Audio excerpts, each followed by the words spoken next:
8 Steps to Create a Preventive Maintenance Program, Part 4. Number 7. Build a preventive maintenance checklist to analyze results. Once your preventive maintenance plan is in motion, it's important to prioritize inspection and keep an eye on the numbers.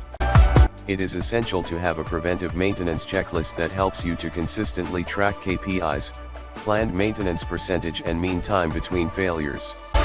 Analyzing these stats and comparing them to pre-planned numbers should give you a good idea of how your program is impacting the efficiency of your maintenance operation. This will help you identify where you are hitting your goals and where you aren't, so you can target issues in your program before they get out of hand.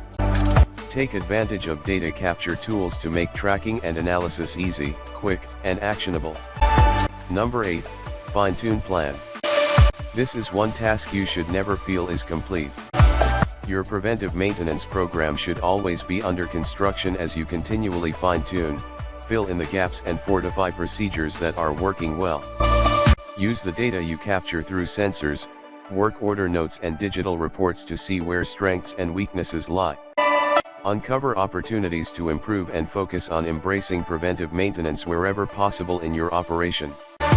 One crucial element in this phase is to include all stakeholders, such as technicians, operations, reliability engineers, etc., in the process of improvement. Digital profiles and forums for team members make it easy to schedule a time to get feedback, work through problems and review issues that have been flagged while you smooth out any wrinkles in your plan.